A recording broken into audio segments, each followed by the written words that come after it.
Today, I'd like to share with you Enneagram Type One. Type One is known as the reformer, a principled perfectionist, but their idea of perfection is not what we usually mean by perfect.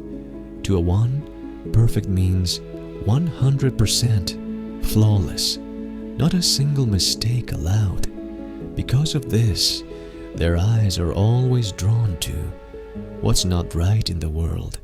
Inside their heart is a deep longing for perfection, a yearning that comes from the soul. The kind of perfection they seek doesn't come from society or from what others expect. It comes from within. They have strong, clear standards about what is right and what is wrong, what should be done and what should not. To them, there is black and there is white, no in between. They carry a strong sense of integrity, a deep conscience, a clear sense of principle and virtue. This becomes their inner compass for justice. Even when others disagree, a one will stand firmly for what they believe is right. Throughout history, many of the world's greatest reformers have drawn their strength from the energy of Type One. They are noble, they are steadfast, and yet, when a one becomes unhealthy, they can become rigid, tense, and lacking in flexibility.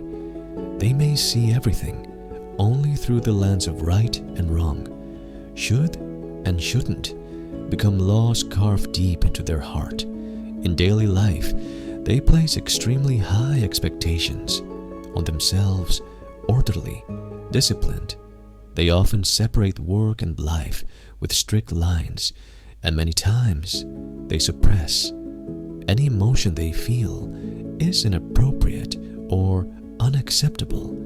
They are harsh with themselves. If they believe they've made a mistake, they will scold themselves silently and not let themselves off the hook. When this pressure turns outward, they may become overly critical, picky, and sensitive to flaws. That's why many people find it tiring or stressful to be around a one. They may even show signs of perfectionism in very extreme ways. For example, after a shower, they won't allow a single drop of water on the floor. Their desks are spotless, so clean, you wouldn't even know someone worked there. In an unhealthy state, Type Ones may develop obsessive behaviors because for a one, relaxation can feel very difficult.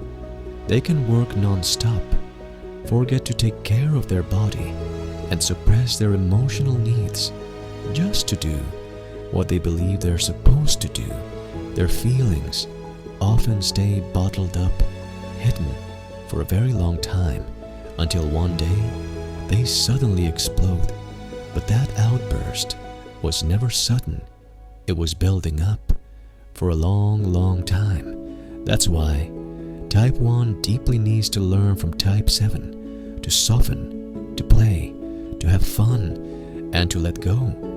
Because a 1 can easily forget what it means to play. I once heard a story from a friend whose husband is a 1. She said, from morning to night, he felt like a constant exam supervisor, watching her, correcting her. She felt so much pressure, like she could never relax. But the truth is, a 1's motivation comes from a pure and beautiful place. Their perfectionism is not to impress others or to please society. It comes from a heartfelt desire to improve the world. I also remember another Type 1 friend. He once saw a bus driver who stopped too far from the bus stop. He walked over and politely told the driver that it might block other vehicles.